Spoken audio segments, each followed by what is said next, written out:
Dear student, स्वागत है आप सबका कक्षा 11 भौतिक विज्ञान की इस क्लास में। हम लोग पढ़ रहे थे सदिश विश्लेषण और उसी में आज हम लोग पढ़ने वाले हैं किसी सदिश का एक तलीय आयताकार घटकों में वियोजन। ठीक है, कोई एक सदिश है और उसका एक तलीय आयताकार घटकों में वियोजन जो है वो किस प्रकार किया जा सकता है। तो सबसे पहले हम देखते हैं यहाँ पर कि जब चूंकि आयताकार वियोजन करना है तो आयत के लिए होती हैं दो भुजाएं, एक लंबाई और एक चौड़ाई। तो यहाँ पर हमने दो अक्षें ली हैं, देखिए आप, एक एक्स अक्ष है और एक ये देखिए आप वाई अक्ष है। ठीक है, दो अक्षें ली, एक एक्स अक्ष और एक वाई अक्ष। अब इसमें एक आयताकार घटक बनाएंगे, वियोजन आयताकार घटकों में वियोजन करना है। तो सबसे पहले यहाँ पर हमने एक वेक्टर ए लिया और वेक्टर ए लेने के उपरांत ओ क्यू यहाँ पर देखें तो ये कर्ण का काम करेगा, यानी कि ओ पी जो है वो यहाँ पर हमने लंब डाला, किस पर, ओ एक्स पर। ठीक है, क्यू पी जो है वो लंब है ओ पी पर, ऐसे समझ लें, क्यू पी लंब है किस पर, ओ पी पर। क्लियर। अब वेक्टर ए के हमने जब घटक बनाए तो यहाँ पर देखिए आप कि अगर ये दिशा वाई अक्ष को प्रदर्शित करती है तो ये ए वाई होगा और इसी के समांतर ये है। ठीक है ना, ये दोनों आपस में एक दूसरे के समांतर हैं चूंकि, तो अगर ये ए वाई है तो ये भी ए वाई होगी। ठीक, और ये एक्स अक्ष की दिशा थी तो यहाँ पर जो ए का घटक होगा वो ए एक्स होगा। क्लियर। यहाँ पर जो फिगर है उसी के हिसाब से थोड़ा सा माना लिख दिया था मैंने कि आपका टाइम बच जाए, कि माना एक सदिश वेक्टर ए एक्स अक्ष से थीटा कोण बनाता है। तो एक वेक्टर ए है जो एक्स अक्ष से कितना कोण बनाता है, थीटा कोण बनाता है। सदिश वेक्टर ए के एक्स अक्ष, देखिए सदिश वेक्टर ए के एक्स अक्ष तथा वाई अक्ष की दिशाओं में घटक। ठीक है, एक्स अक्ष तथा वाई अक्ष की दिशाओं में घटक कितने कितने हैं, ओपी ए एक्स है, ओपी ए एक्स है और ओ आर देखो ओ आर ए वाई है। क्लियर। तो जो फिगर में था उसी को लिख दिया। आइए इसको हल करते हैं। अतः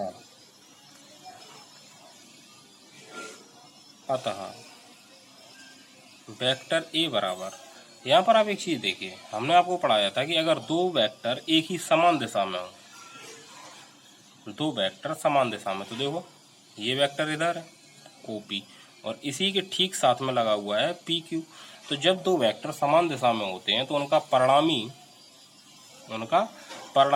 ए, ठीक है, इन दोनों सदिशों के योग के बराबर होता है। हम लोग पढ़ चुके हैं, जहाँ पर योग वाला नियम पढ़ा था, ये कंडीशन पढ़ी थी कि अगर दो सदिश समान दिशा में कार्य कर रहे हैं तो उन दोनों सदिशों का परिणामी जो है उन दोनों के योग के कैसा होता है, बराबर होता है। तो हम इन दोनों का योग कर देंगे। यहाँ पर क्या हो जाएगा, vector A X plus vector A Y. Clear. यहाँ पर अगर एक्स अक्ष व वाई अक्ष की दिशाओं में अगर एकांक सदिश दिशाओं में एकांक सदिश आई कैप व जे कैप हो तो ये क्या बन जाएगा, वेक्टर ए बराबर ए एक्स आई कैप। चूंकि एकांक सदिश जब आ जाता है तो वेक्टर हटा दिया जाता है, ये वाला, इसका मतलब ही वेक्टर होता है। और ए वाई बराबर जे कैप। ठीक है, जो एकांक सदिश लगाने पर ये क्या बनेगा, वेक्टर ए बराबर ए x I cap plus a Y J cap. Clear. ये आपका सदिश वेक्टर ए आ गया। अगर यहाँ बात की जाए समकोण त्रिभुज, एक देखो यहाँ पर त्रिभुज बनाता है चित्र में, O P Q, O P Q. O P Q में क्या था, देखना आप ध्यान से, ये कोण है, कोण के सामने की ये भुजा लंब हुई, ये आधार हुई, और 90 अंश के सामने की भुजा ये कर्ण हुई। याद रखना, 90 अंश के सामने की ये भुजा कर्ण है, ए वाई लंब है और ए एक्स आधार है। ठीक, तो कौन सा त्रिभुज था, ओ पी क्यू। आप मेरे साथ लिखते होंगे और इसका अगर फिगर बना लें उसके बाद समझें इसको तो समझ में आ जाएगा आपको।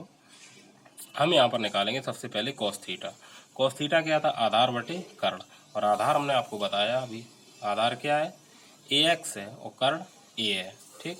तो कॉस थीटा बराबर हो जाएगा आपका ए एक्स अपॉन ए, और इसी प्रकार साइन थीटा बराबर हो जाएगा आपका ए बाई अपॉन ए, चूंकि साइन थीटा होता है लंब बटे कर्ण, लंब बटे कर्ण। और देखो अपने फिगर में लंब ए बाई है और कर्ण ए है, तो लंब बटे कर्ण, ठीक। आइए तो यहीं पर लिख लेते हैं, देखें थोड़ा इसको हल कर देते हैं। तो ये बन जाएगा ए एक्स बराबर, गुणा में पहुंच जाएगा ए, तो ए एक्स बराबर हो जाएगा ए कॉस थीटा, और इसको हल कर दें तो ये हो जाएगा आपका ए वाई बराबर, ए भाग से पहुंचा ऊपर तो ए साइन थीटा। तो ए एक्स हो गया ए कॉस थीटा और ए वाई हो गया आपका ए साइन थीटा। क्लियर?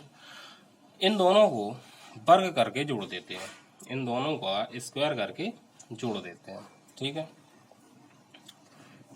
इनको चाहे तो आप समीकरण डाल दें, इसको 1 डाल दें और इसको 2 डाल दें, ठीक है। तो समझ लें आप कि समीकरण 1 व 2 को वर्ग करके जोड़ने पर जोड़ देते हैं तो ए एक्स का स्क्वायर प्लस ए वाई का स्क्वायर, ठीक। ये क्या बन जाएगा? A square cos square theta, a square cos square theta, plus ये क्या बन जाएगा? A square sine square theta, ठीक। आगे देखते हैं, ए एक्स का स्क्वायर प्लस ए वाई का स्क्वायर बराबर, यहाँ से देखें तो ए स्क्वायर, दोनों में से कॉमन है, देखो यहाँ पर भी ए स्क्वायर है, यहाँ पर भी ए स्क्वायर है। अंदर क्या बचेगा? Cos square theta plus sign square theta, ठीक। तो ए एक्स का स्क्वायर प्लस ए वाई का स्क्वायर बराबर, ठीक है, ए स्क्वायर। अब यहाँ पर देखो तो sign square theta plus cos square theta 1 होता है, तो ये तो निगलेक्ट हो जाएगा। Sign square theta plus cos square theta 1 और 1 का गुणा किया तो ए स्क्वायर बचेगा, कोई दिक्कत नहीं। तो ए बराबर क्या बन जाएगा? ए बराबर इधर स्क्वायर है, स्क्वायर रूट, इधर वर्ग है, इधर वर्गमूल ले लें, इधर वर्ग है, इधर वर्गमूल ले लें, तो ये क्या बन जाएगा? Under root A x square plus a Y square. तो ये आपका एक फॉर्मूला बन जाता है, ए बराबर under root A x square plus a Y square, A x square plus a Y square. Clear? यहाँ पर अगर आप चाहें तो थीटा का मान भी निकाल सकते हैं, ठीक है। थीटा का मान निकालने के लिए क्या करेंगे?